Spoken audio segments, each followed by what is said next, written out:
This is our game Double Cross. This is a 12-foot by 16-foot field. I am the Blue Alliance right here on this side. My goal is to get all of the points over to the other side. I score when there are balls on that side.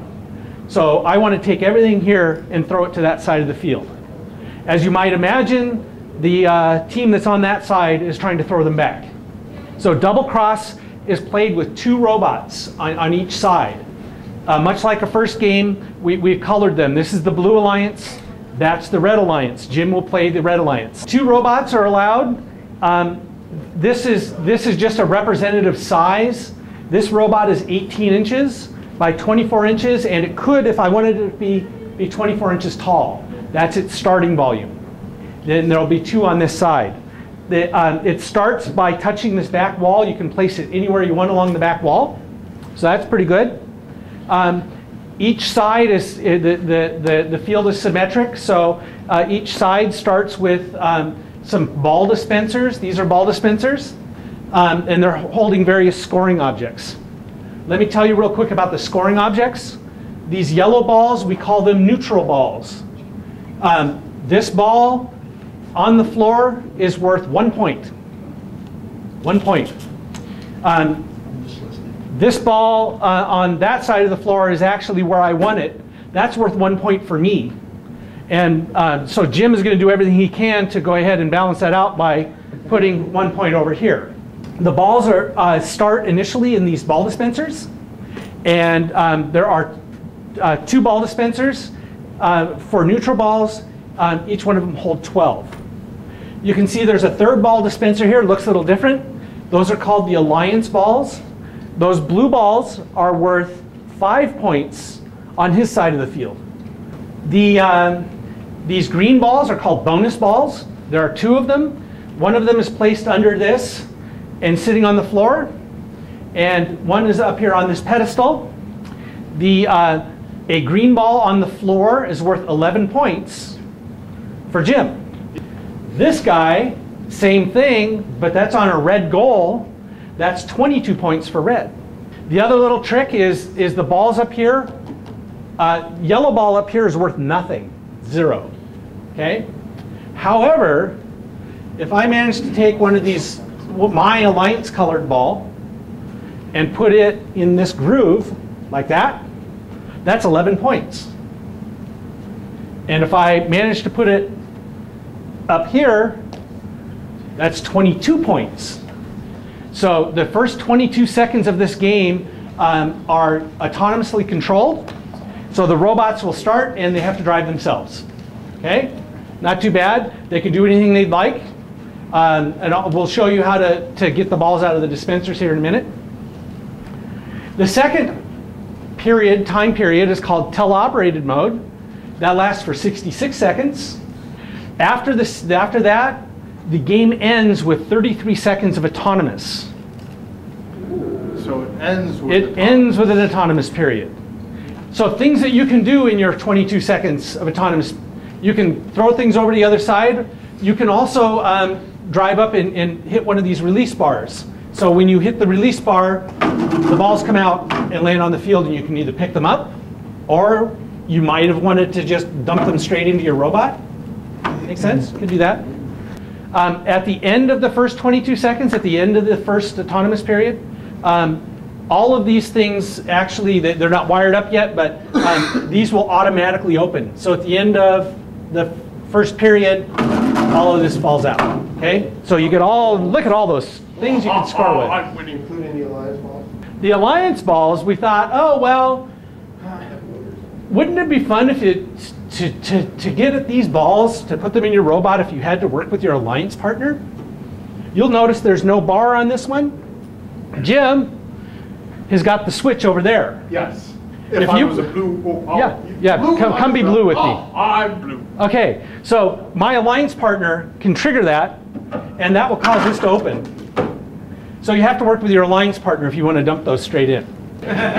You're welcome to build a robot that can throw stuff. You cannot throw it farther than 8 feet. Okay, and so we're expecting parabolic flight. right? If you're building a cannon that shoots balls, no. The reason for this is that this game will be played at Robothon in the food court, and the audience will be sitting on all three sides about 5 feet away, and we don't want you pelting the audience. At the end of the game, if you're hanging off this bar, you get 22 points. All your wheels off the ground. Yes, that's the key. Is we don't care how you did it.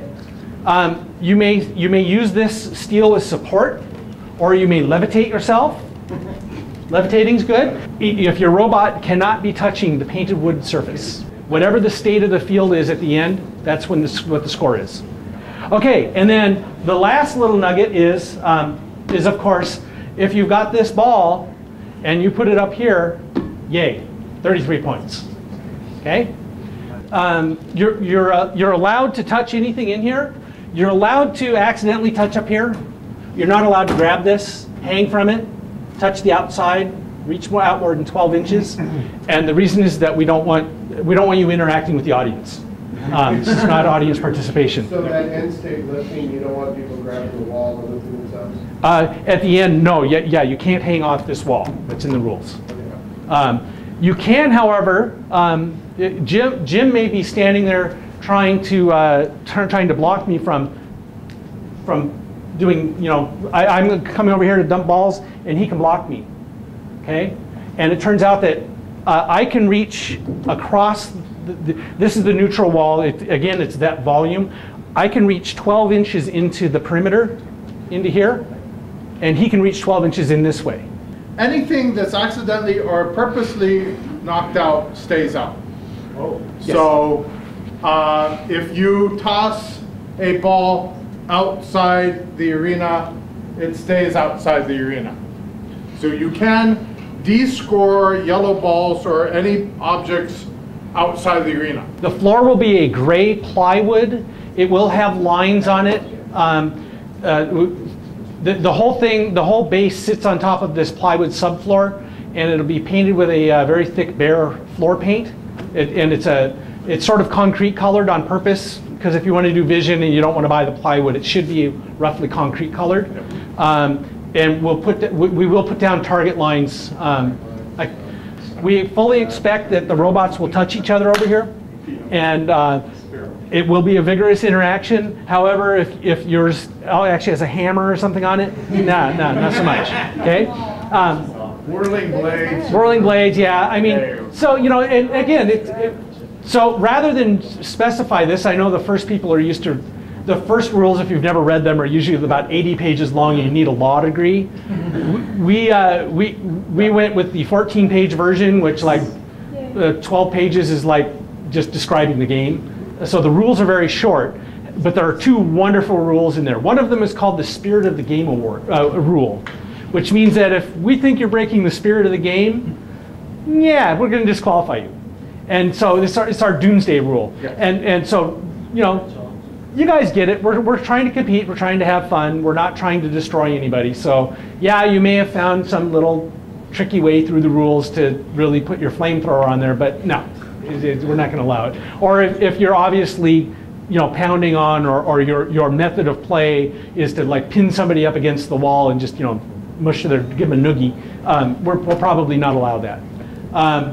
There's going to be a driver station. Oh, by the way, yes. The driver stations will be along this back wall. I will be the blue alliance here, and Jim's the red alliance over there. And so we'll be the two alliances will get this whole 8-foot space. There'll be some sort of table thing, and there'll be like team numbers. It'll all look really cool.